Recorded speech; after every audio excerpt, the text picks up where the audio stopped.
আসসালামু আলাইকুম ওরহমতুল্লাহি ওবরকাতুহু। দূরে কাছে দেশে এবং প্রবাসে এবং আমার প্রাণপ্রিয় শিক্ষার্থী যেখান থেকে আমাকে দেখতে পাচ্ছেন, প্রত্যেককে স্বাগত জানাচ্ছি বিনোজুরি নবীন স্কুল অ্যান্ড কলেজের অনলাইন পেজে। আমি সৈয়দ মোহাম্মদ আবদুল্লাহ রশিদি, সহকারী শিক্ষক, Binajuri Nabin school and college, Raozan, Chattogram. আমি আজকে একটি পাঠ উপস্থাপন করার জন্য আমার প্রাণপ্রিয় শিক্ষার্থীদের সামনে আমি উপস্থিত হয়েছি। আজকের আমার পাঠের আলোচ্য বিষয় হচ্ছে সাহিত্য কণিকা অষ্টম শ্রেণী। তোমরা এই সাহিত্য কণিকা বইটি নিয়ে বসে পড়ো। আজকে তোমাদের সামনে আমি একটি পাঠ উপস্থাপন করব। আজকে আমার পাঠের মূল আলোচ্য বিষয় হচ্ছে তোমাদের সামনে আমি একটি কবিতা উপস্থাপন করব।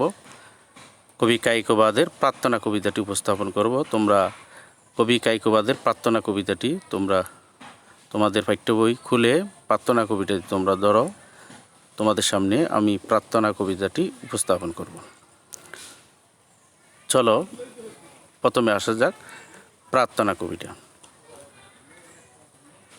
প্রার্থনা কবিতাটি লিখেছেন কবি কায়কোবাদ। প্রার্থনা কবিতায় তোমরা ধরো। এই কবিতাটি লিখেছেন প্রতিযশা কবি কায়কোবাদ। এই প্রার্থনা কবিতাটি লিখেছেন। তোমরা প্রার্থনা কবিতাটি তোমরা ধরো। কায়কোবাদ কবিতাটি লিখেছেন কায়কোবাদ। এখন আমরা কায়কোবাদের জীবনী সম্পর্কে তোমাদের সামনে আলোচনা করব। কায়কোবাদের জন্ম, মৃত্যু, ওনার শিক্ষা জীবন, ওনার কর্মজীবন, ওনার বিভিন্ন কর্মের পুরস্কার স্বরূপ, কর্মজীবনের স্বীকৃতি স্বরূপ ওনার পুরস্কারগুলো নিয়ে তোমাদের সামনে আলোকপাত করব। চলো আমরা কায়কোবাদের জীবনী নিয়ে তোমাদের কাছে আলোচনা করি। কবি কায়কোবাদ 1857 খ্রিস্টাব্দে ওনার জন্ম। 1857 খ্রিস্টাব্দে ঢাকা জেলার নবাবগঞ্জ থানার আগলা পূর্বপাড়া গ্রামে তিনি জন্মগ্রহণ করেন। আমি তোমাদেরকে আবারও বলি, কবি কায়কোবাদের জন্ম 1857। আমি তোমাদেরকে মার্ক করে দিচ্ছি। কবি কায়কোবাদের জন্ম 1857 খ্রিস্টাব্দে ঢাকা জেলার নবাবগঞ্জ থানার আগলা পূর্ব গ্রামে তিনি জন্মগ্রহণ করেন। তার আসল নাম হলো মোহাম্মদ কাজেম আল কোরাইশি। তিনি কোরাইশ বংশীয় লোক ছিলেন, আরব দেশের সম্ভ্রান্ত বংশ, রসুল পাক সাল্লাল্লাহু আলাইহি সাল্লামের বংশ, যে কোরাইশ বংশ, সেজন্য ওনার নামের শেষে কাজেম আল কোরাইশি। ওনার প্রকৃত নাম হলো কাজেম আল কোরাইশি। এখন তিনি প্রবেশিকা পর্যন্ত লেখাপড়া করে তিনি ডাক বিভাগে চাকরি নেন। ওনার কর্মজীবন হলো উনি ডাক বিভাগে চাকরি করতেন। ওনার প্রাথমিক লেখাপড়া শেষ করেছেন উনি প্রবেশিকা পর্যন্ত। অনেক দিন ধরে তিনি নিজ গ্রামে আগলাতেই পোস্টমাস্টারের দায়িত্ব পালন করেন। ওনার গ্রাম যে বললাম নবাবগঞ্জ থানার আগলা পূর্বপাড়া গ্রামে, উনি আগলাতেই তিনি ডাক বিভাগের পোস্টমাস্টার হিসেবে দায়িত্ব পালন করেন। ছোটোবেলা থেকেই তিনি কবিতা লেখায় তার হাতেখড়ি হয়। ওনার কবিতা লেখার হাতেখড়ি ছোটোবেলা থেকেই হয়। তারপর আপন স্বভাবে তিনি ক্রমাগত লিখে গেছেন তার রচিত কাব্যগ্রন্থ।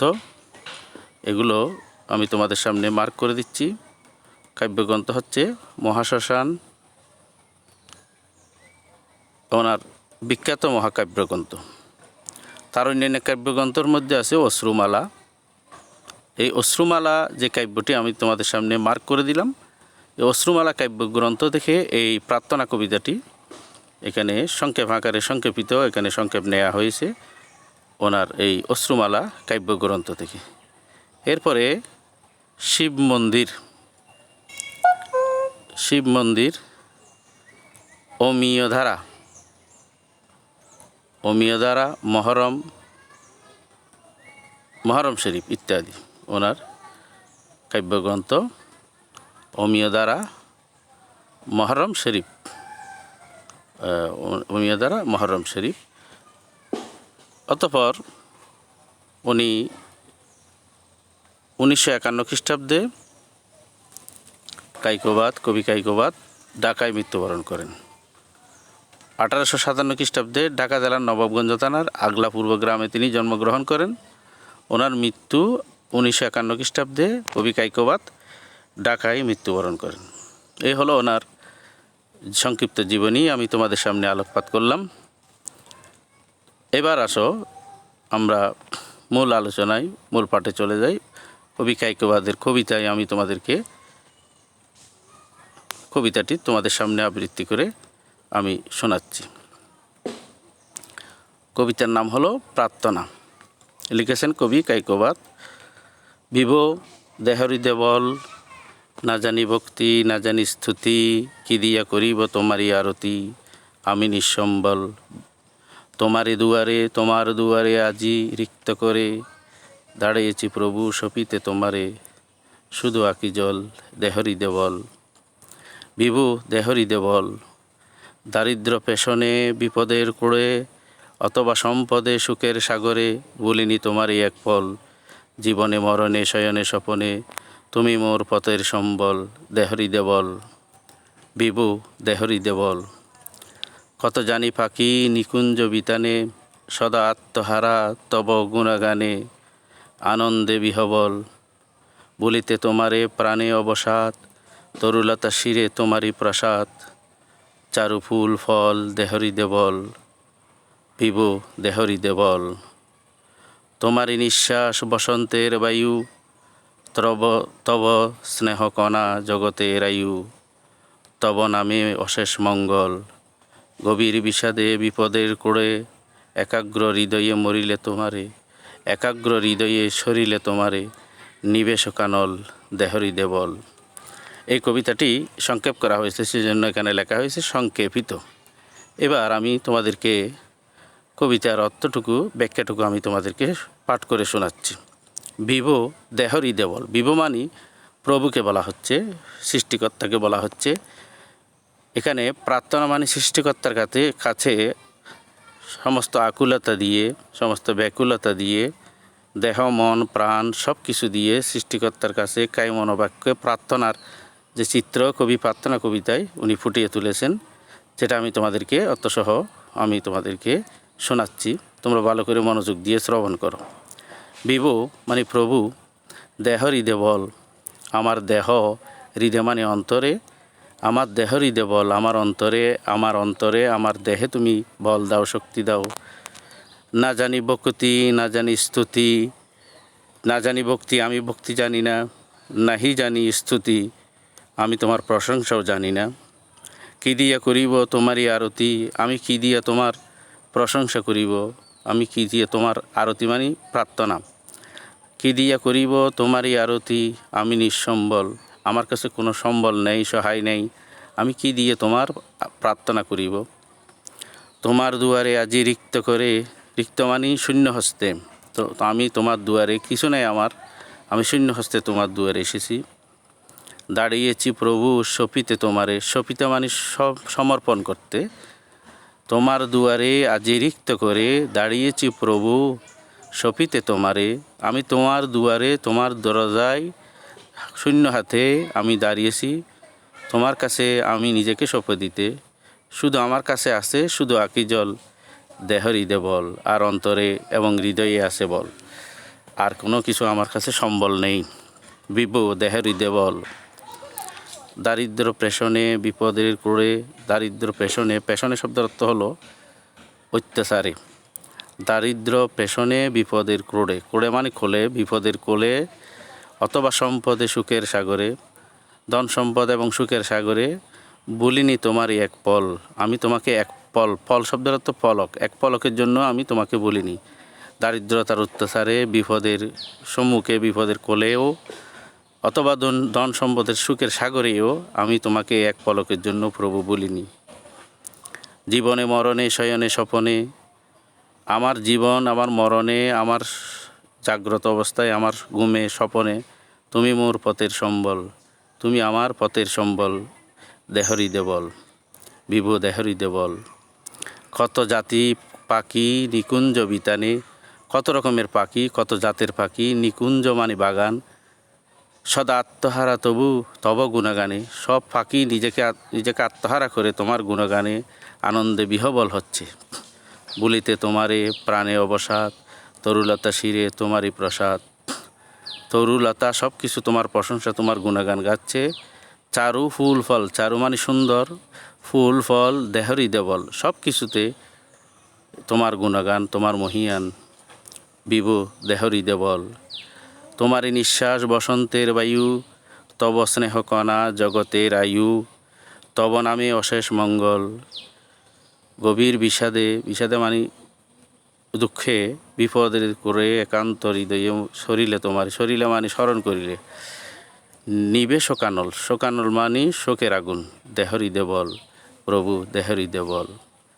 এই কবিতাটি মূলত সৃষ্টিকর্তা রব্বুল আলামিনের প্রশংসায় পঞ্চমুখ হয়ে এই কবিতাটি সৃষ্টিকর্তাকে স্মরণ করা হচ্ছে। আমি পাঠ পরিস্থিতিটা তোমাদেরকে পড়ে শোনাচ্ছি। এই প্রার্থনা কবিতাটি ওই কবির বলেছিলাম যে অশ্রুমালা কাব্যগ্রন্থ, ওখান থেকে সংকলন করা হয়েছে।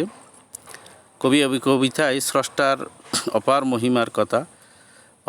মহিমার কথা বর্ণনা করে স্রষ্টার উদ্দেশ্যে প্রার্থনা জানিয়েছেন। সৃষ্টিকর্তা যে বিভিন্ন তার সৃষ্টির, ওনার অপার মহিমা দিয়ে ওনার যে সৃষ্টি, এগুলোর কথা আগে স্মরণ করিয়ে দিয়ে সৃষ্টিকর্তাকে এগুলো স্মরণ করাই দিয়ে সৃষ্টিকর্তার কাছে প্রার্থনা করতেছেন। কবি ভক্তি প্রশংসা কিছুই করতে জানে না, কিন্তু কবির কাছে আছে যে চোখের জল, এই চোখের জল দিয়ে নিজেকে সৃষ্টিকর্তার কাছে নিজেকে নিবেদন করেছেন, নিজেকে সঁপেছেন। আর বিপদ আপদ সুখ শান্তি সব সময় তিনি বিধাতার কাছে শক্তি কামনা করেন। অন্তরে বল এবং দেহের মধ্যেও বল কামনা করেন, যাতে সৃষ্টিকর্তার কাছে সব সময় প্রার্থনা করতে পারে। আর কি, গাছে গাছে কত পাখি, বনে কত ফুল, সব কিছু বিধাতাকে স্মরণ করে। পৃথিবীতে যত তরুলতা, বৃক্ষলতা, ঘাস, ফুল, ফল, সব কিছু সৃষ্টিকর্তা বিধাতাকে স্মরণ করে। তার অফুরন্ত দয়ার জগতের সব কিছু চলছে। এমন কোনো সৃষ্টিজীব নাই পৃথিবীতে, প্রত্যেক সৃষ্টিজীবেই সৃষ্টিকর্তার অফুরন্ত দয়ায় সব কিছু বেঁচে আছে। সেজন্য তার কাছেই সকলেই সব সৃষ্টি সাহায্য প্রার্থনা করে। তার অপার করুণা লাভ করে বিশ্ব সংসারে প্রতিটি জীব এবং প্রতিটি ফুল ফল প্রত্যেক কিছু সৃষ্টিকর্তার কাছে এই অপার মহিমা প্রার্থনা করে সৃষ্টিকর্তার কাছে। এবার আসো, এই যে বললাম শব্দ প্রার্থনা মানে মুনাজাত। বিভু মানে সৃষ্টিকর্তা, স্রষ্টা বিভু। এখানে বিভু বলে কবি স্রষ্টাকে সম্বোধন করেছেন। বিভু দেহ হৃদয় বল যে বলছেন, দেহ হৃদয় মানে অন্তরে, দেহ হৃদয় বল, দেহ এবং অন্তরের মধ্যে আমাকে বল দাও, আমাকে শক্তি দাও।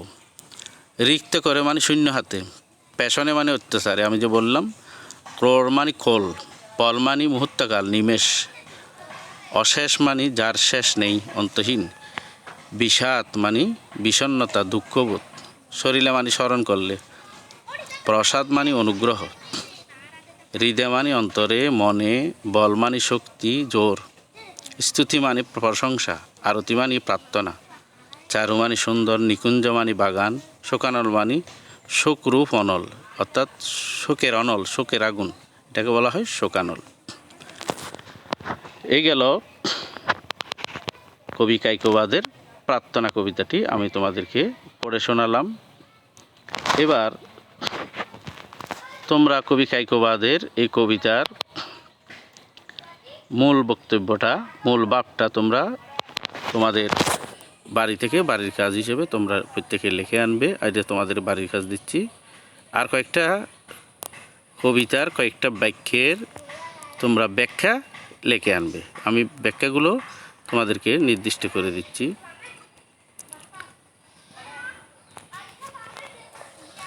এখানে সবশেষে যেই লাইনগুলো দেওয়া হয়েছে, গভীর বিষাদে বিপদের ক্রোড়ে একাগ্র হৃদয়ে শরীরে তোমারে নিবেশকানল দেহেরি দেবল, এই লাইনগুলো এই যে দিলাম, আবার তোমাদেরকে মার্ক করে দিচ্ছি আমি, তোমরা দেখো। এই যে দিলাম, গভীর বিষাদে বিপদের ক্রোড়ে একাগ্র হৃদয়ে শরীরে তোমারে নিবেশ কানল দেহেরই দেবল।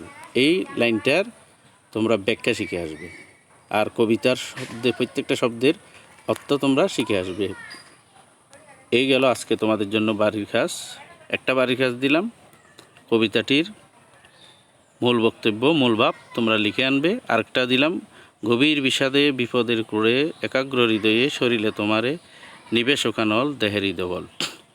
এই আজকে তোমাদের এই প্রার্থনা কবিতা কবি পরিচিতি পড়ালাম, কবিতাটি আবৃত্তি করে শোনালাম, কবিতার বিভিন্ন শব্দের অর্থ তোমাদেরকে জানালাম এবং ব্যাখ্যা কবিতার মূল বক্তব্য অর্থাৎ পাঠ পরিস্থিতি তোমাদেরকে শোনাইলাম এবং তোমাদের জন্য বাড়ির কাজ দিলাম। এগুলো তোমরা মনোযোগ সহকারে তোমরা করবে, ঘরের মধ্যে অবস্থান করবে, বাড়ির কাজগুলো নিয়মিত আদায় করবে।